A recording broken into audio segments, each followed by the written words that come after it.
Welcome to A Good Life with Soul Haven, presented by Chris Gregg, Sammuel Yisrael, and Natasha, the loving chef. Welcome, it's episode 3 of A Good Life at Soul Haven, and great to be joined by Natasha and Sammuel. How are you doing, Sammuel? Really well, thank you. You all ready for Christmas? Absolutely. And Natasha's here as well. Hello.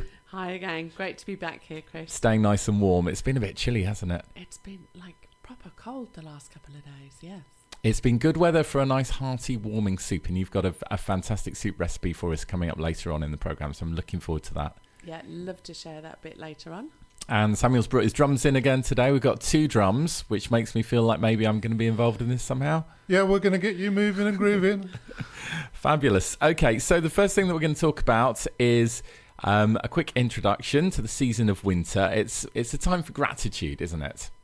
Absolutely. It's a time for being thankful for what has come in the past, for taking this moment to rest and reflect, and in that find rejuvenation.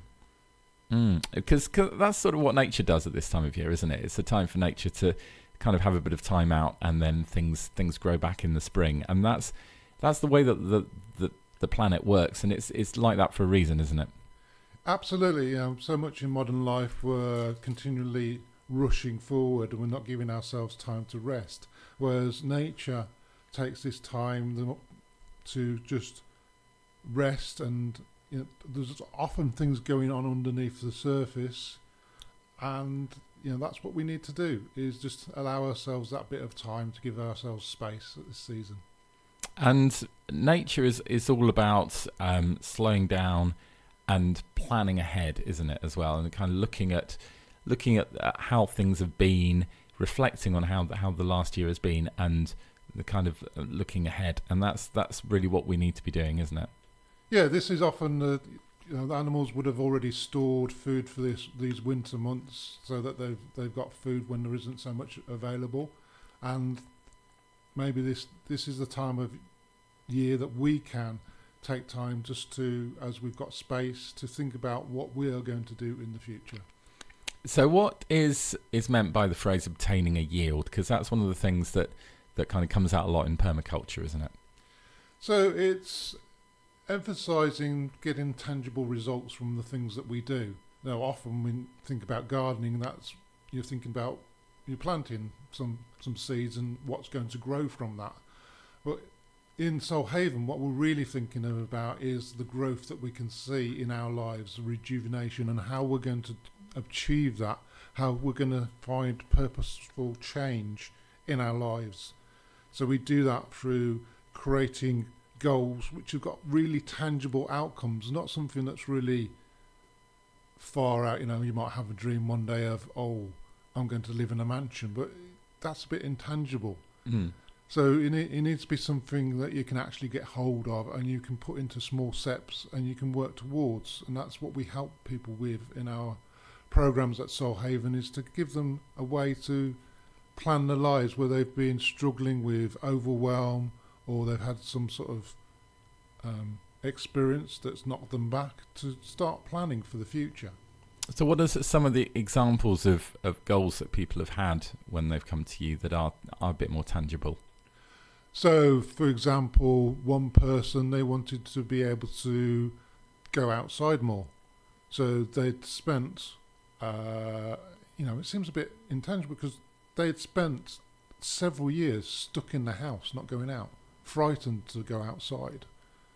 And they came to Soul Haven and they started to interact with other people. When they first came to our projects, they wouldn't look you in the eye. There was always looking down. And then over time, they were able to gain confidence that they could come to the project every day and then be able to go out more. And they could take that, and their goal was actually to take their children to a National Trust property, and they were able to do that.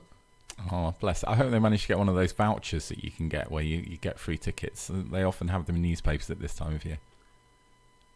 Yes, I don't know if they did, but I know that they now go on regular trips, whereas before they wasn't able to do that. And we so blessed to be able to see that change in people, that they've now got things that they can be able to do, and they've come back to us and said, thank you so much. we've been able to help us be able to get out more, do the things, and not be afraid to go outside. So it's made a real difference, hasn't it? And I think that's important to make sure that all the stakeholders, everyone that's involved, is benefiting from this. It's not necessarily it's a selfish thing for yourself. It's something that's going to help everybody else. And sometimes you've got to look at whether your goals are actually, functional for the whole family, not just for one individual. Absolutely. So he was just looking at not just himself, but to interact more with the children, to develop that relationship. User and stakeholders, often we think about that in work or companies. So, if in work you'll have something that's intangible for your staff, people can't really engage with it very well. So it's got to have meaning to them and their daily lives of what they're doing, because otherwise it's kind of a bit intangible. It doesn't have meaning.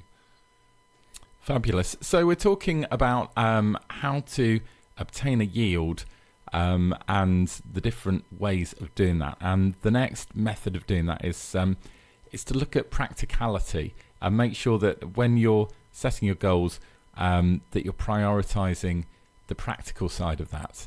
How does that work? So this is about putting things into small steps. Slow solutions is another permaculture principle, and this is about not taking a massive step from where you are to something that feels like, oh my goodness, how are we going to do that?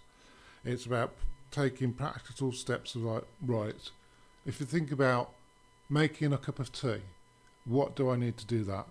I used to work with people with learning disabilities, and we used to break it down into simple steps. So you're afraid of maybe hurting yourself with the boiling water. Okay, so we can take a jug and pour the water into that jug and carefully pour it into the kettle, and then hit the kettle, turn the kettle on. So we know first of all that we've filled the kettle full of water, and the kettle is now okay to boil, and then give them a time of they need to wait a little period before, so that it's not as hot when they pick it up. And also maybe having something, if somebody can't pick something up that's heavy, having a smaller kettle, so one that maybe can only make one cup of tea. So you're kind of making things easier in your life so that you can do it. That's when working with people who maybe got a disability or they can't achieve picking up the large kettle, you've given them something smaller that's more achievable for them, and it's more practical to do. That's really interesting, and I think it's the same with a lot of our goals in life, that you've got to make sure that it's practical, it's broken down into manageable steps, and it's not something that you're never going to achieve because you don't know where to start. Yeah, and we've been through that with Solhaven. We did have a time where we didn't know where we were going to start. We didn't know what we were doing with Solhaven. We started making it up as we went along, and that kind of caused a bit of stress and angst with us. And we've tried to kind of move back and move into smaller steps, things that are achievable. Fantastic. And the next principle is to make sure that it's sustainable, which I think seems obvious, but it's sometimes harder to do that than it might seem. Absolutely. So sometimes we set ourselves goals that are really beyond us, and we do something and we achieve it, but then we don't know how we can keep doing that. So it's something that we can put in place, and we can continue to do that thing that we can do week after week, day after day, and we can keep doing those things, and we can know that by doing that we're achieving what we want to do. And you've also got to make sure that you can measure how your progress is going, and know what success looks like, and know what the moment is that you've achieved that, and then you can move on to the next goal, rather than something that you can never really attain because it's always a bit more vague. Yeah, so when we're working with people, often people sort of say, well, I want to feel happier. And that's a bit intangible. So it's like, well, what does that mean? What would make you feel happy? What makes you feel happy? For that one person that I was talking about previously, it was, going out with my children. Okay, so what do your children like to do? Oh, they like to go out to a National Trust property. Oh, okay. So how can you do that? At the moment, are you in a place where you can go easily out to a National Trust property? No, I'm not. Okay, so can you start by going out with the garden with your children? Oh yeah, I can do that. And then you're breaking out the barriers. And then it's like, can you take a bus trip? Can you gradually move those goals further along so you're gradually moving towards that bigger goal? Fantastic. And the other area is motivating action. So making sure that you actually do it and that you've got some kind of motivation there. Yeah, so rewarding yourself for what you've done is really key. Often, sometimes that's finding yourself, so the gratitude that we talked about before, of being thankful for that you've done something. Because often we achieve something and we're on to the next thing.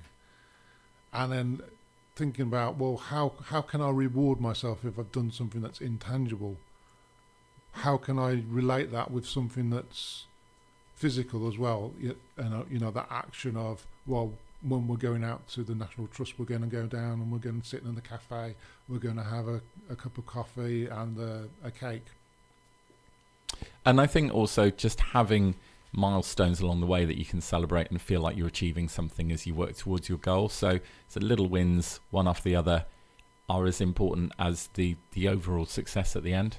Absolutely, because that builds you up, that builds your confidence, because sometimes things feel overwhelming. And I know sometimes even at Soul Haven, we're like going, well, what is Soul Haven about? How are we going to make it bigger?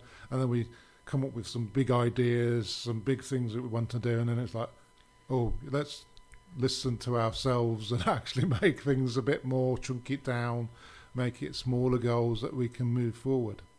Fantastic. And you've got an example here of your recovery program and how you've incorporated all of those steps that we've just talked about into putting this together, measuring your success and making it actually happen. Yes, so at Soul Haven we have a program called Ploughing the Mind, and the vision was to create a nature-based program that helps reduce overwhelm. So, and we had to put in the place of creating the workshops.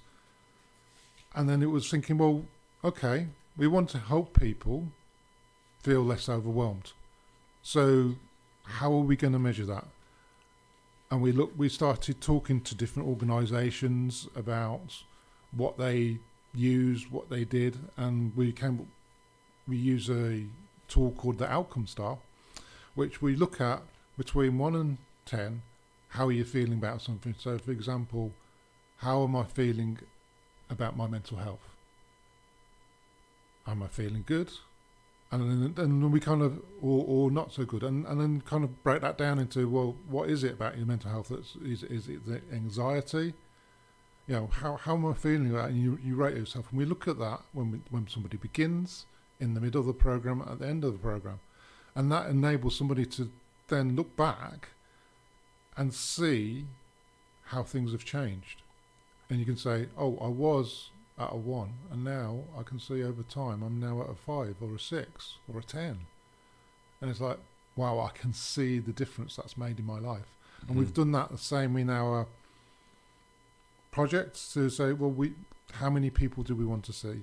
This is giving us that tangible benefit, that tangible thing that people say, I can see how I've improved. It's no longer intangible, because that feeling of happiness or well-being is intangible, but I can see written on a piece of paper where I was and where I am now. That's remarkable.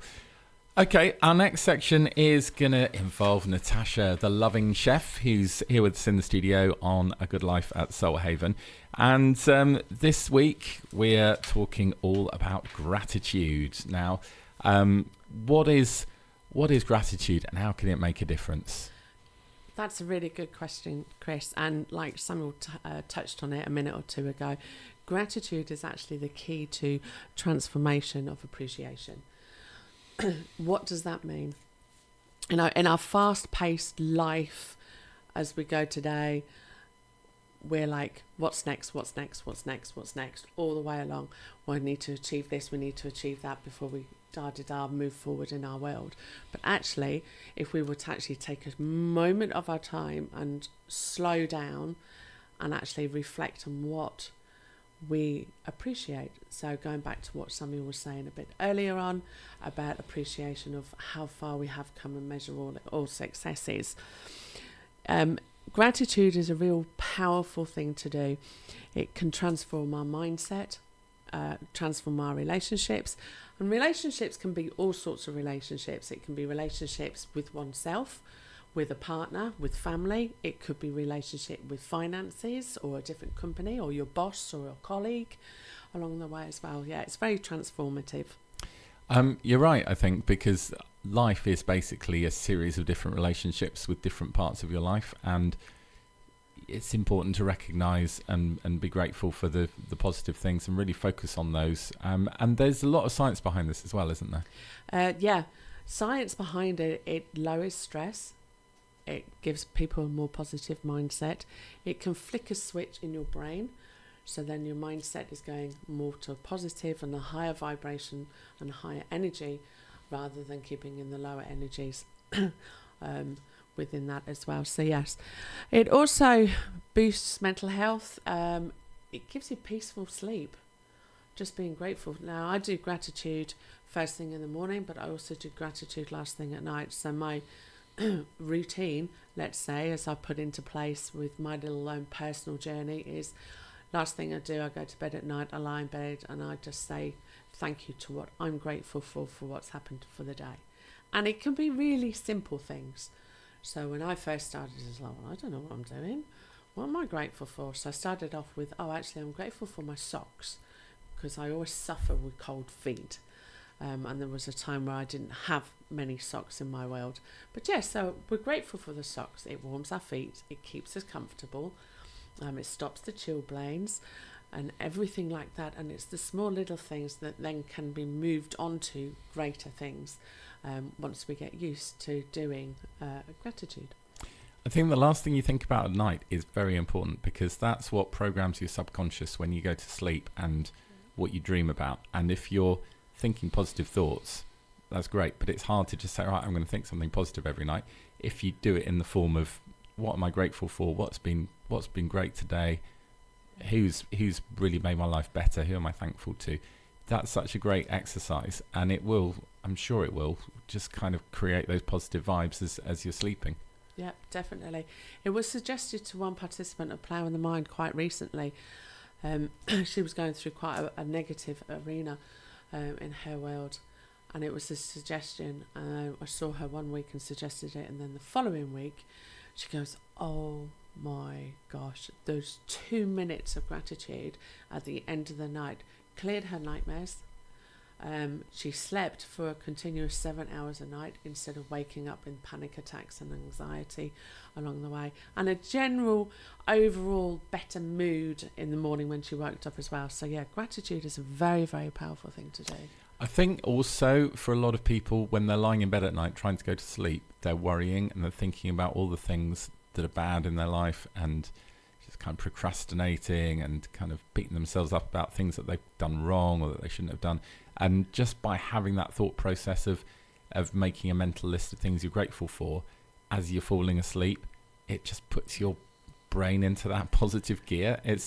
I'm really excited about this. I think this is such a great idea. Yeah, it is. It is absolutely mind-blowing. You know, it shifts the perspective of everything around you. It shifts the mindset, the abundance. Excuse me. Rather than focusing on the what of the lack or the anxiety of it, we focus on the abundance of things. So we can be abundant. Abundance doesn't just mean finance. Abundance can be plentiful of different things. Are we grateful for the food that we eat?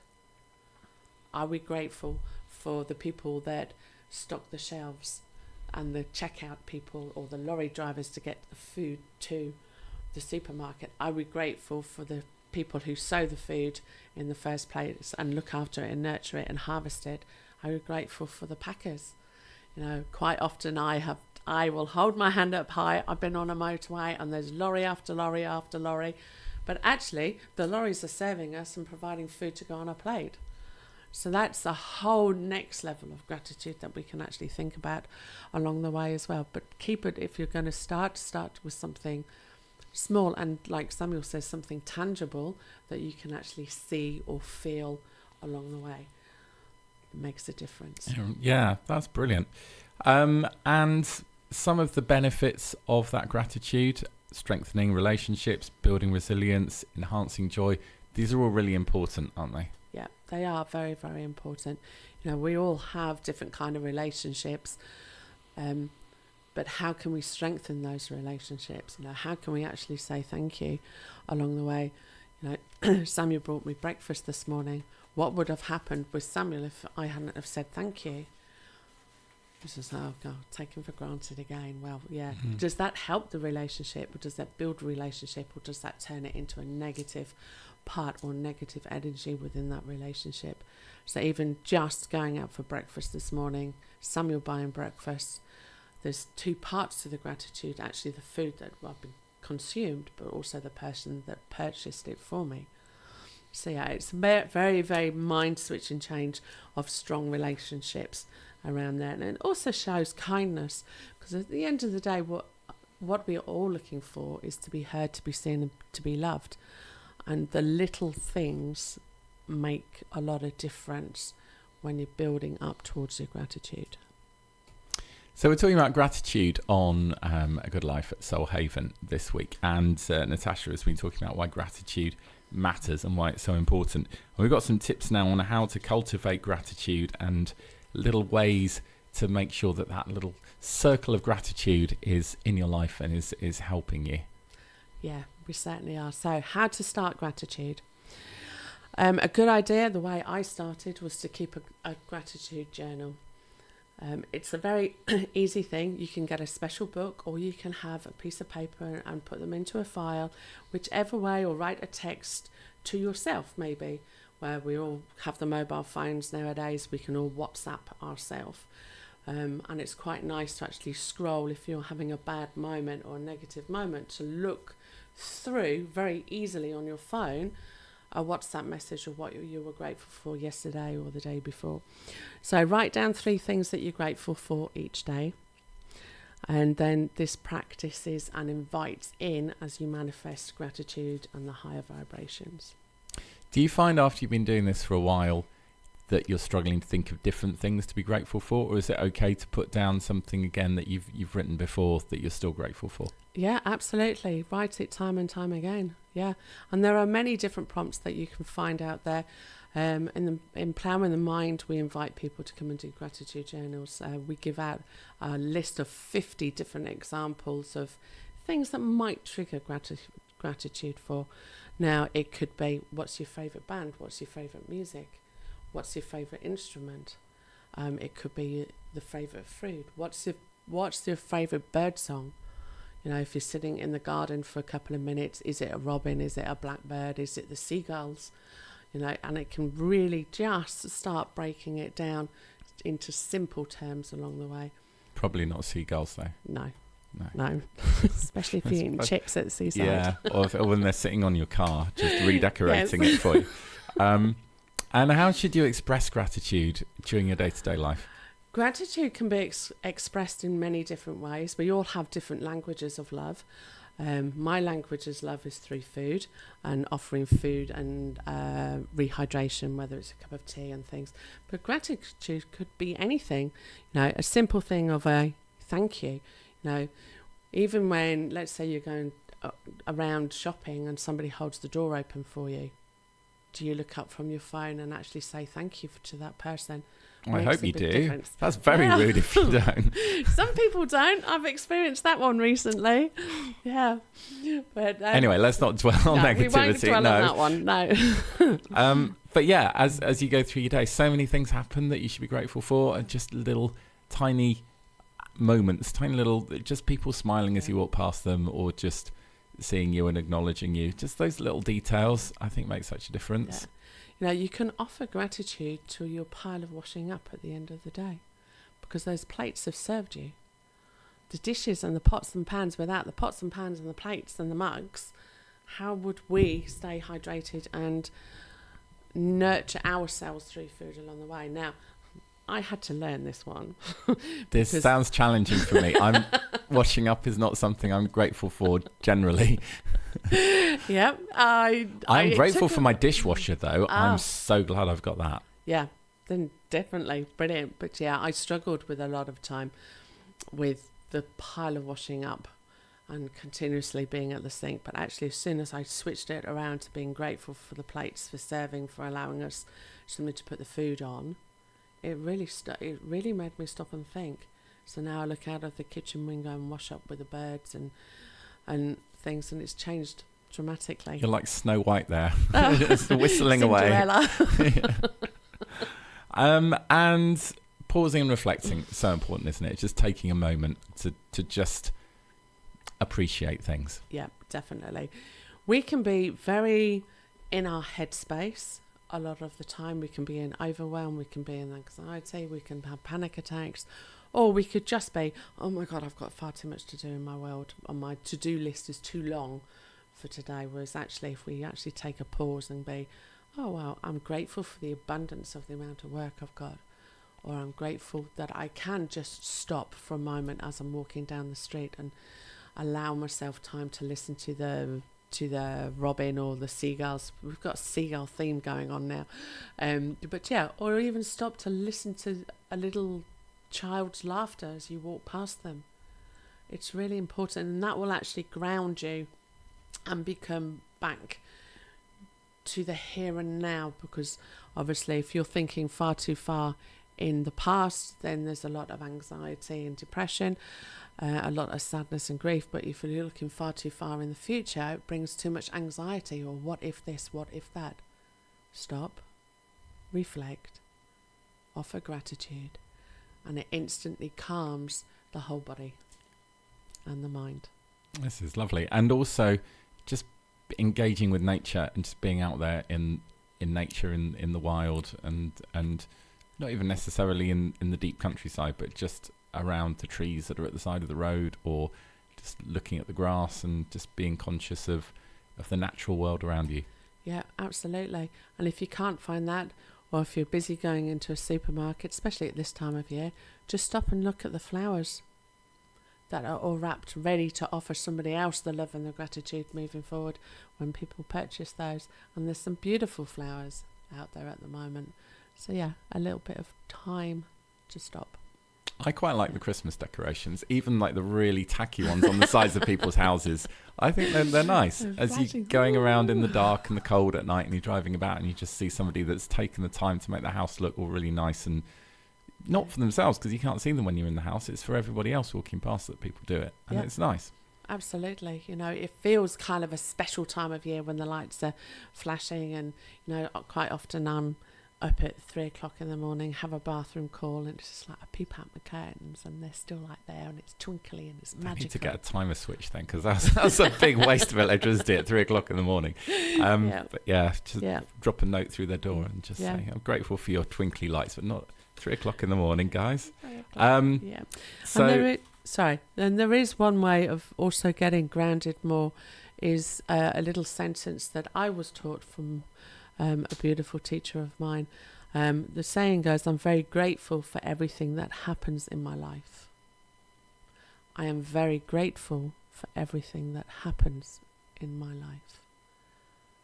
You've put down here that you're going to say it 10 times, but I don't know if we've got time on the podcast, but I get the gist. But say it, yeah. And it's like, and just by saying it, it seems weird because you think, I just think it in my head, but by saying it out loud, that's what really makes it manifest, doesn't it? Yeah, definitely. Give it a go. I thoroughly recommend it.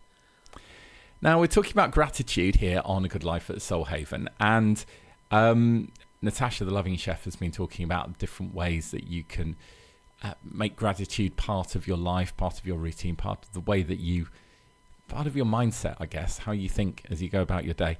And by doing that, it's not just going to help yourself, it's going to have a ripple effect, isn't it?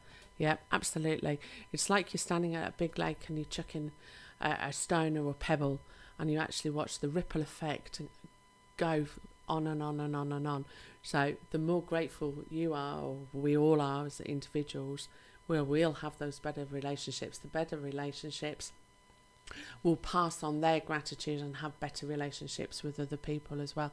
So it's not just affecting us as an individual, it really does have a ripple effect moving forward and forward and forward throughout. So yes, something for everybody to acknowledge and think about as well. And it also reminds us that there are things that we need to be thankful for in every moment of life and during everyday life.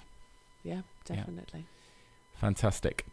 Well, next on A Good Life at Soulhaven, it's time to have a chat to Sammuel, and you've brought your drums in, and we're talking about how to beat the winter blues, because it's a time of the year where sometimes people feel a little bit down in the dumps. It's not as bright and sunny. It can be quite cold and chilly, and certainly that bit after Christmas where you've had all of the excitement and the fun and the joy of Christmas, and then suddenly it's just dark, cold, miserable January and February, and there's really not okay, yeah, maybe Pancake Day, but there's not really much else to look forward to at this time of the year. So how can drumming turn the frown upside down? So drumming is all about movements. We've covered this before, but so it's about engaging yourself into a meditative state, or engaging. As you move, you fire off those endorphins in your brain, and you make yourself feel better.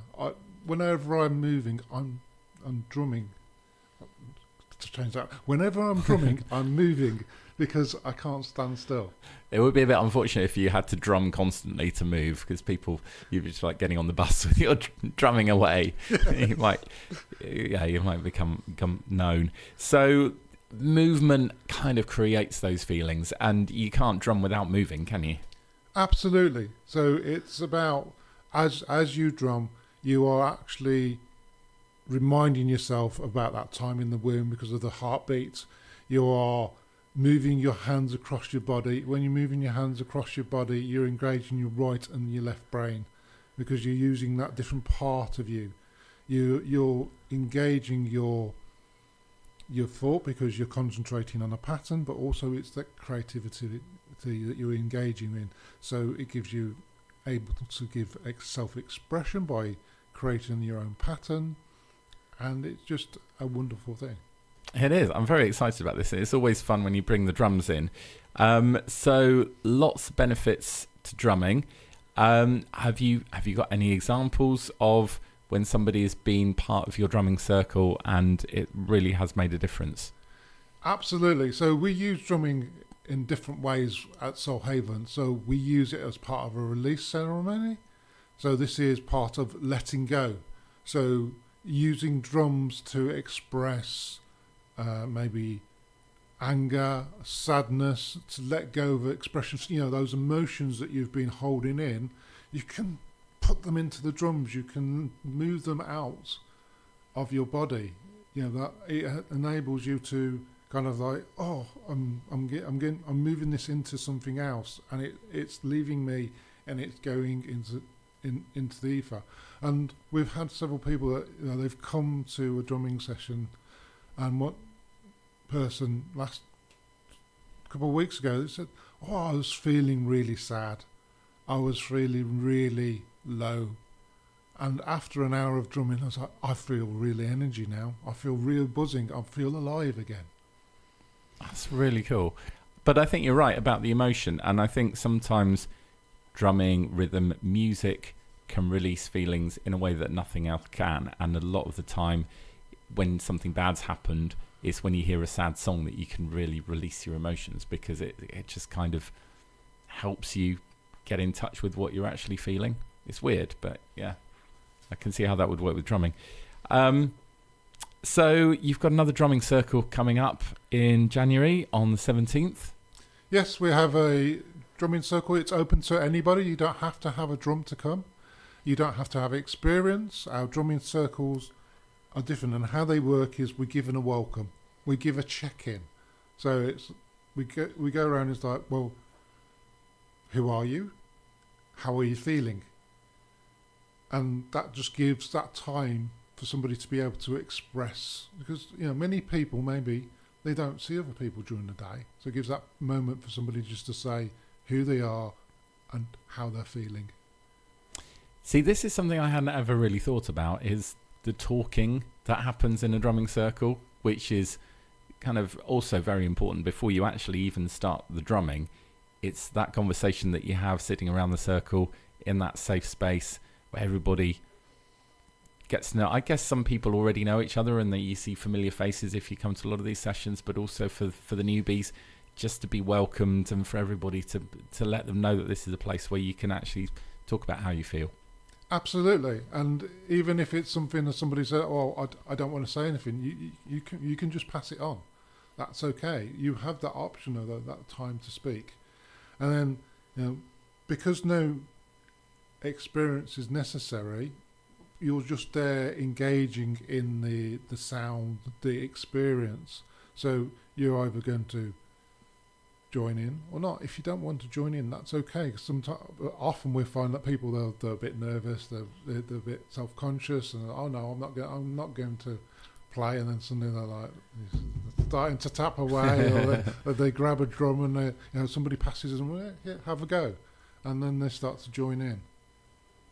That's brilliant. And then what else happens? So you do the drumming. Is there a conclusion at the end of finishing the drumming? Yeah, we always end with a meditation. So either a song or a meditative piece of music, say a flute, just to kind of bring that to an end, to give that kind of thing of we've done the drumming and now here's the time just to stop and be in that moment.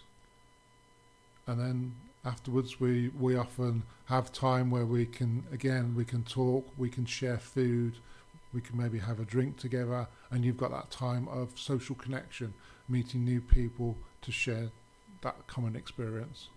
And is there a point where you reflect on what you've done, what you've achieved, how you feel at the end of it, and kind of draw those comparisons and kind of to see what a difference it's made?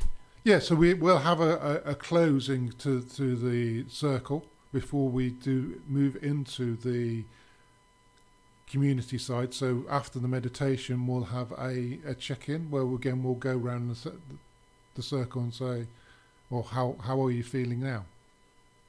And again, people sometimes I've had it myself. I'm like, I just feel, yeah, that's it. Yeah. Some people are like, they've got a lot more to say. It just depends. It's okay. It's okay not to be that articulate. If you struggle to verbalise how you feel, that's fine, because you'll find a way through the music.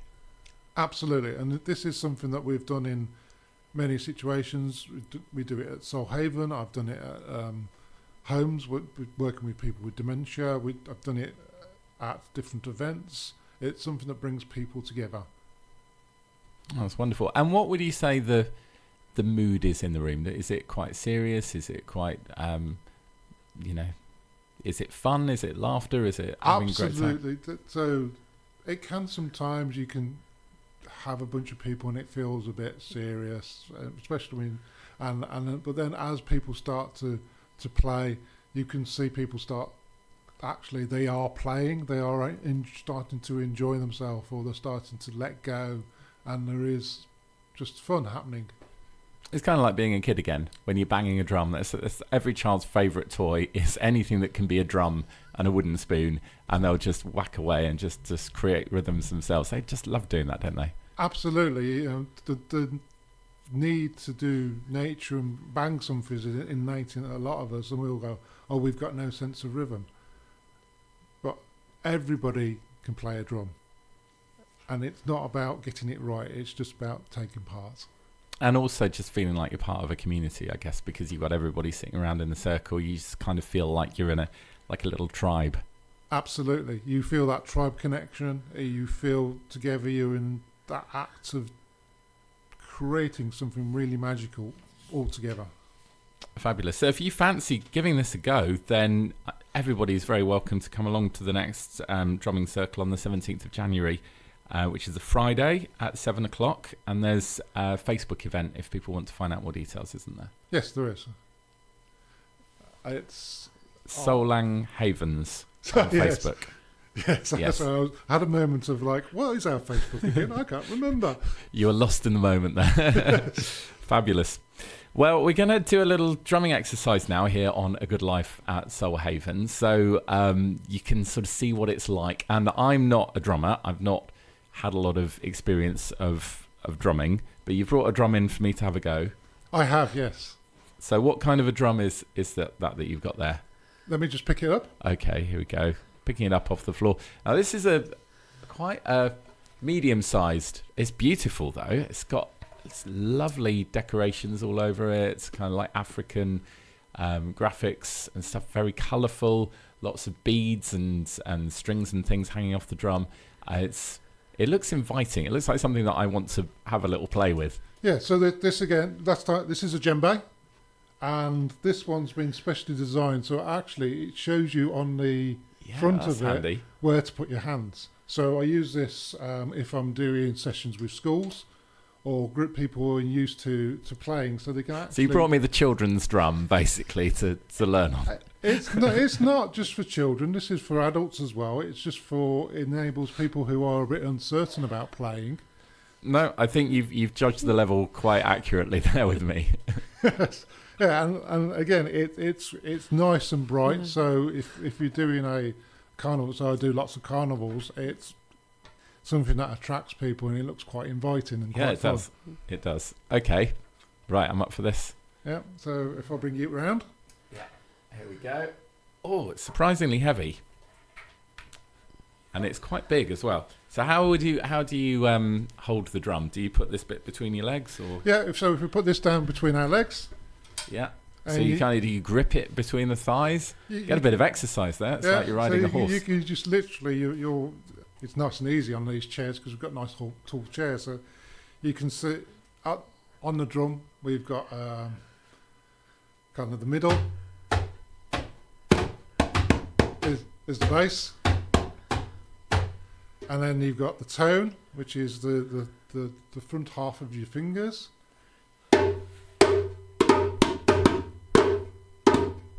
So that makes a different sound when you hit that part of the drum, doesn't it? Absolutely. Do I have to hit it where the hand picture is, or can I hit a different part of the edge of the drum? You can hit a different place. That's just to help you. So that's just every part of the drum gives a different sound. So the middle is the bass, so you can hear. It doesn't sound the same when I do it. But listen, when I hit the middle, it's just a slap. Am I meant to be tapping it more? Is the microphone in the way? Am I not getting it with the middle of my hand? Do you want to try? Yeah, your drum's better than my drum. Yeah. It works on your drum. Can we swap? Yeah, can swap. Maybe Are all the drums different then? They do need to be tuned. Maybe I picked up one that wasn't tuned. Okay.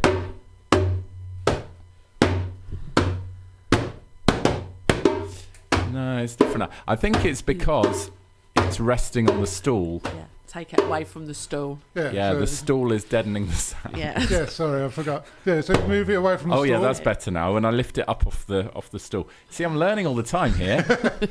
Drumming on a stool. So yeah, we just.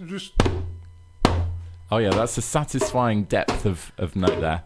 And that's the middle of the drum. Yes. And then this is the edge. Ooh, that's nice. So if you get it just with your fingers, you can get... That's so interesting. There's lots of different sounds. Okay. So we could just...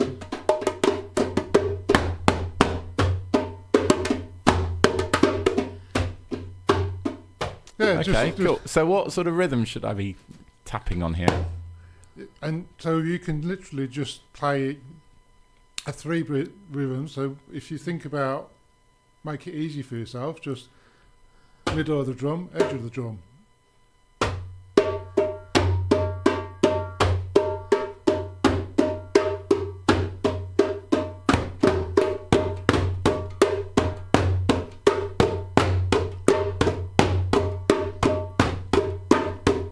That's it.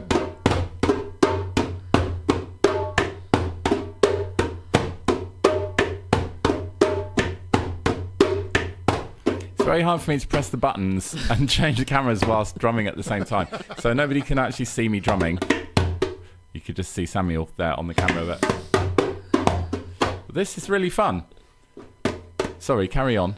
What were we doing? I've forgotten the rhythm now. We're just...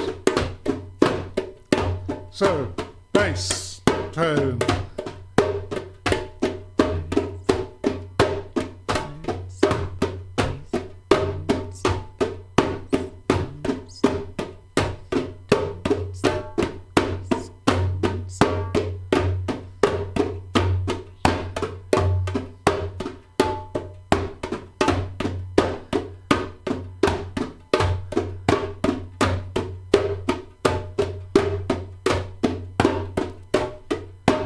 And you just carry on doing this indefinitely. We can just carry on doing this, or we can change the rhythm and do something different. Yeah, mix it up a bit. So I'll carry on.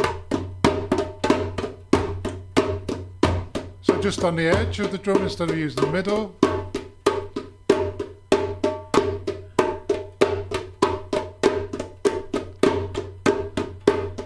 You can see that like the speed has kind of picked up a bit now. Yeah.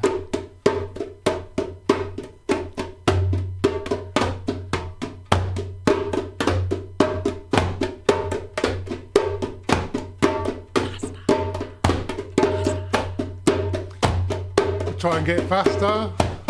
Oh no.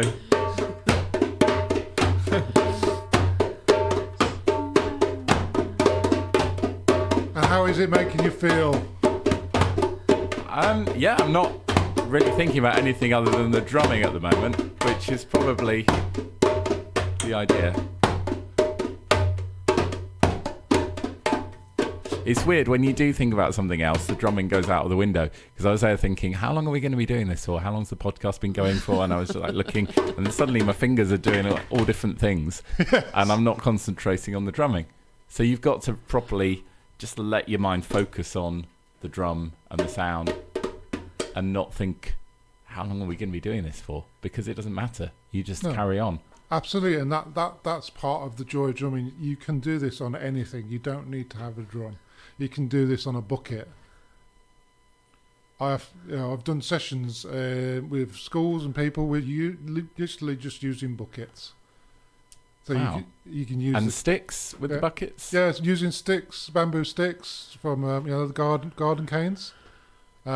Using actual drumsticks, wooden spoons. Sounds fun. You could do it in the kitchen, couldn't you, with pots and pans? Absolutely. And create a whole drum kit. You can, yes. Mm. You can do it drumming anywhere. You can even use your own body. Yeah. So for the radio listeners, he's using his upper chest as a drum there. Yes. Sorry, I should just say that. Yeah. So when we can actually, if we use our voice, something maybe you can try at home. You can tap your chest and just maybe say something, so you can go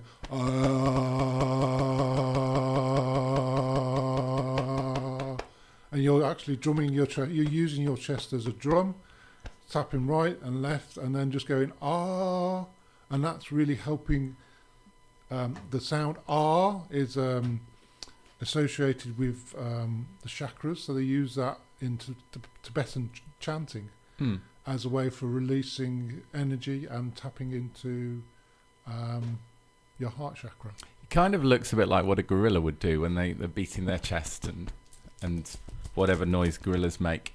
Yes, I guess it's the same sort of thing. It's the same sort of thing. It's going back to that kind of like you're bringing in that vibration of your chest and letting out the energy from your voice.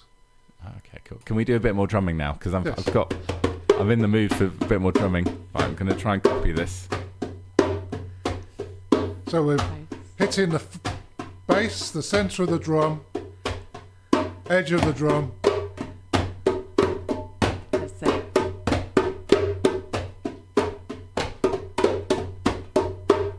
Hang on.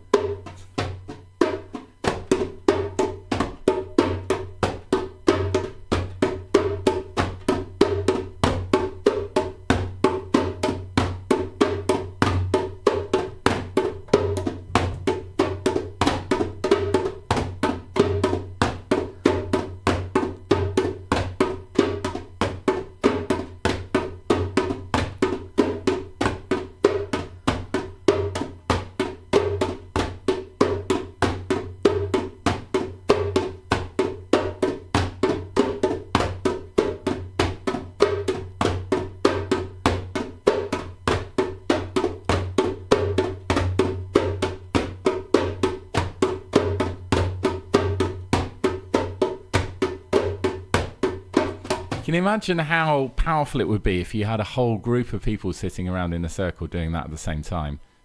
Yeah, it gets really, really powerful. We've had instances where we've had 30, 40 people all sitting around the yurts at Solhaven playing together. Wow, it must have been an incredible sound. Absolutely, you can just feel the vibration and the floor moving and just that whole energy just building as people play together. And the great thing is that if you're listening to this on the radio or on the podcast, you can play along with this rhythm. You just find something that you can play, download the podcast and just play along with Sammuel as he's doing it. Absolutely. Yeah, easy as that. Amazing. Thank you so much. So if you want to find out more, then the drumming workshop, the drumming circle is going to be taking place in January on the 17th of January at 7 p.m, which is a nice time of the evening. That's going to be quite nice on a crisp winter's evening to be sitting around doing a drumming circle on a Friday evening at 7 o'clock. Okay, so I'm going to give you your drum back now. There you go. I don't want to drop this because this looks really special. And it's kind of like a material on the outside, like it's got a patterned cloth or something stuck to it, so it feels really soft on the hands as you're holding the drum. Yeah, it's got a fabric that's wrapped around the outside of the drum. Yeah, that's nice. Okay, so our next section is winter warmer recipes, and we're going to be chatting to the loving chef Natasha, because this is what you do. You just create comfort food that makes people feel all nice and warm, like a cuddle that you can eat.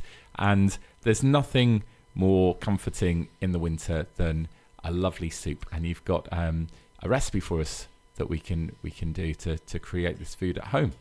Yeah, absolutely. So for me, soups have to be simple, quick. They have to be low budget as well. But it is just something that's absolutely amazing. It warms the cockles of our hearts and fills us up with gooey love and affection. So yes, so very, very quick recipe. We're going to do a warm winter soup with carrots. So it's like a carrot and lentil soup. Now, last week we talked about warming herbs, so we're going to incorporate some of the warming herbs into this week's recipe as well. Now, many of you may or may not know, I am not a quantity person, like 3 kilos of carrots and 250 grams of onions. Absolutely not. So 1 bag of carrots. 1 bag of carrots, however bag of carrots you'd like to make. I know supermarkets tends to sell them in 1 kilos. So yeah, and you can use the budget carrots if you need to. That's not a problem at all. Wonky ones are fine. Wonky, yep, absolutely, yep. And if you can't get to the supermarket, or you've got lots of tinned carrots that you want to use up, maybe to reflect and remove all the old stock before filling up ready for the new stock, you can use tin carrots. That's not a problem. If you use tin carrots, just strain the carrot water beforehand. That would be great. So yeah, so peel your carrots, chop off the top and tails, and then you can cut them into 1 centimetre slices, rounds. Pop them in a saucepan. Chop up 2 onions. Now, you don't need to be anything particular within onions or your carrots, because we're going to blend the soup at the end of it. So it doesn't really matter what shape or size they are. To have to get posh, colourful onions. No posh cutting onions, no. So onions, we've got carrots. I would probably say about 3 or 4 cloves of garlic into your pot. And then we're going to add the winter warming spices that we talked about. Do you have to chop up the garlic, or it just goes in whole? It can go in whole, yep. If you use the lazy garlic, which is the pre-cut garlic, 2 teaspoons of that. I love garlic. Garlic's really good at this time of year. Yeah. Gosh, we will have turmeric. We can have ginger in there. We could have a little bit of chili if you wanted to. Black pepper. Caraway seed. Now, I know I didn't speak about caraway seed last time, but caraway seed is also a warming, nurturing herb that you can find from most supermarkets along there as well. Okay. Yeah. I've not come across caraway seeds. Caraway's amazing. It gives it almost like a nutty, orangey flavour in there. So yeah. Okay. And then 2 to 3 handfuls of your dried red lentils. Again, doesn't have to be precise. If your soup is becoming too thick, you can add some more stock. If it's becoming too thin, then you can add in another handful of lentils. It really is a personal preference to how thick or thin you like your soup. I know Samuel likes a really thick soup, whereas I tend to like a slurpy soup. Yeah, I like thick, creamy soups. I don't like it too watery because it can get really hot when it's just water. Basically, I think it needs to have a thickness to it. So I'm there with you, Samuel, on the soup thickness. Yeah. So put all the ingredients into a saucepan.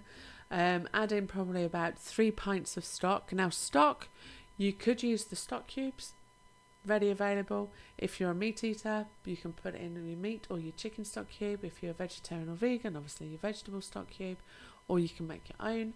That's entirely up to you.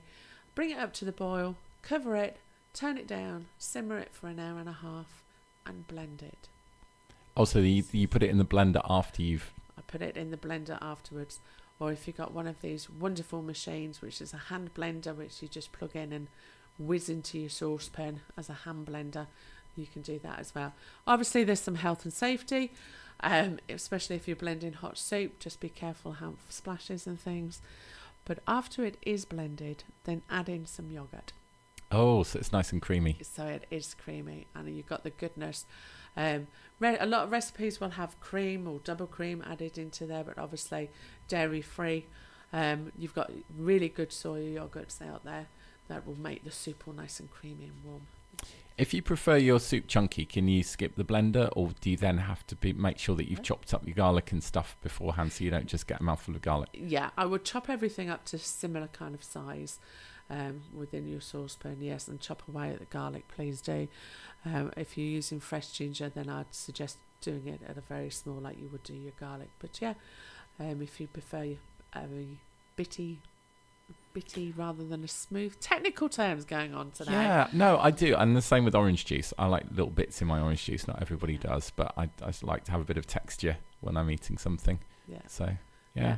And the soup is really good because you can batch cook it. So you could make a whole great big saucepan of it, cool it down, put it into your Tupperware boxes or different containers, keep it in the fridge for up to 3 or 4 days, and you can just then heat up as you go along.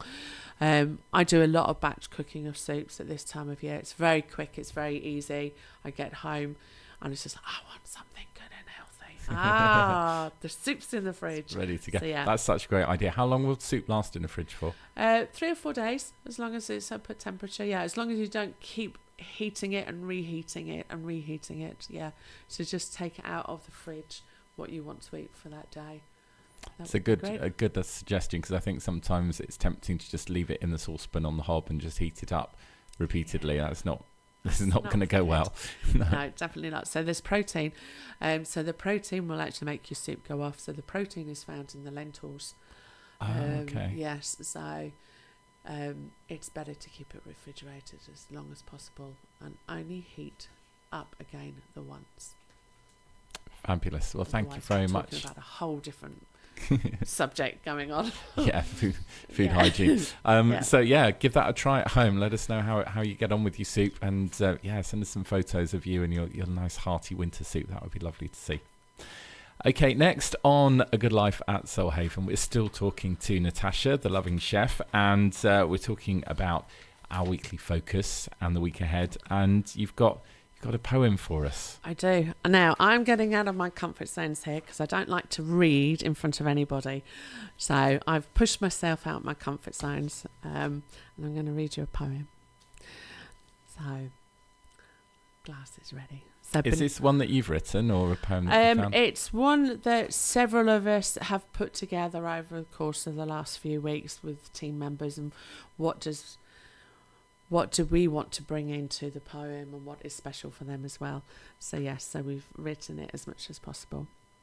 So beneath the sky where the fire glows, a circle of gratitude steadily grows. From every smile, each hand held tight, for love and support that lit the night. Through seasons that turned, we stood as one, a community strong in all that we've done. From seeds of kindness, a gardeners we've sown, a reminder we never walk alone. Now we gaze up at the stars, a new year is near, with hope in our hearts and dreams so clear, for 2025 may joy fill each day. May peace and love guide us on our way. Together we thrive, in harmony stay, wishing you all blessings as bright as the day.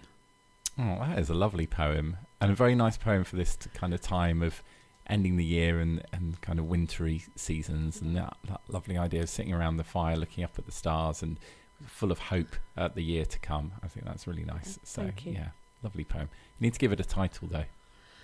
Oh, okay, that's good feedback. Yeah. Poems need titles. It can't just be called titles. poem. I think it's called poem at the moment. I Yes. think it needs a bit more work on that. Yeah, I'll work on the feedback for that. Yeah, It's all right. It's That's fine. okay, It's that's my fault, good. Penny. Love the poem No, though. thank you. Okay, so that is really nice, and we've got the cards as well. We're going to do the Yep, cards Samuel's now? going to do the cards this time around. Okay, Samuel. So, Yep, so we've got the cards. There they are. Here we go. Colourful as ever. Colourful Looking as ever. beautiful. So, as we said before, we always end our sessions at Soul Haven looking at the cards, pulling out a card and thinking of a reflection for the week ahead. So this is not about choosing something by looking at it, but like putting the card so you can't see what's on them and putting something and finding that for the week ahead to focus on, reflect on for the future. Fabulous. So shall I pick a card then? I'm going to take the cards, give them a bit of a shuffle. And see what I've got. And this one is appealing. Oh, love. hey. There we go. That's a nice one. You can have your cards back.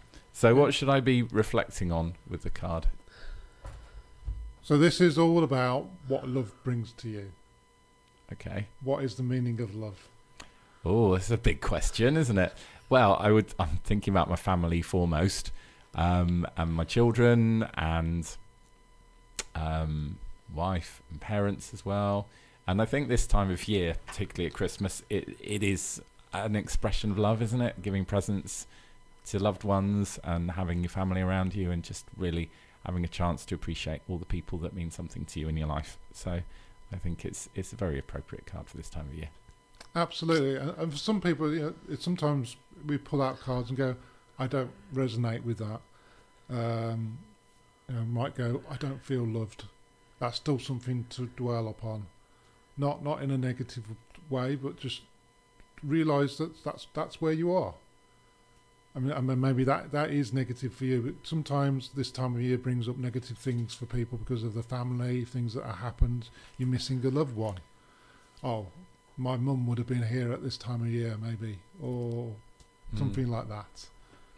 Yeah, this is why Christmas is difficult for a lot of people, because while many of us do have our loved ones around us, the ones that are missing are the ones that you really do think about at this time of year, and you just imagine how it would be if they were still around. Yeah, and I would encourage you to remember the good times with your family, or try and think of something that, oh, I'm missing somebody, and just think of something that reflects on them and helps you through this time. Or reach out to somebody who can maybe spend time with to remember them. Lovely. Okay, so what are we going to be talking about next time on the show? We're going to talk about New Year's resolutions. Oh, okay. Yes. How they work, how they don't work, and what prevents it from working. So yes, what holds us back. So we're going to be talking about identity, what holds us back, and how we can overcome those items that actually hold us back as well. And then we've got permaculture principle number 4, applying self-regulation and accepting feedback. So that should Which is be good easier as well. said than done, and I think a lot of people don't really like getting feedback, especially when it's a bit close to home. Yeah, but we at Soul Haven say feedback is feedback is the food for champions. If we don't get the feedback, then how do we grow as a company? But also, how do we grow as an individual as well? It's very important to learn to accept people's feedback as long as it's done very gracefully. I think I'm better at accepting feedback from certain people than others, and I think sometimes when it's the people closest to you, they're the people you least want Yep. to hear the opinion of. Yep, Yes. definitely. But yeah, we've got all that talking about in the new year. Oh, I can't wait for that. So that is going to be the next episode of A Good Life with Soulhaven. Thank you so much for your time this year. I feel like we've all learnt a lot from spending some time talking through these things, and have a lovely, peaceful Christmas break. And do you have any message for our listeners as we come towards this kind of time of the year? Yep. Happy Christmas and New Year to each and every one of you. May it be filled with love in your hearts, peace in your mind, and harmony with everyone and everything. Fabulous. Thank you so much, Natasha and Samuel, and we will see you in 2025. Thank you very much. Thank you.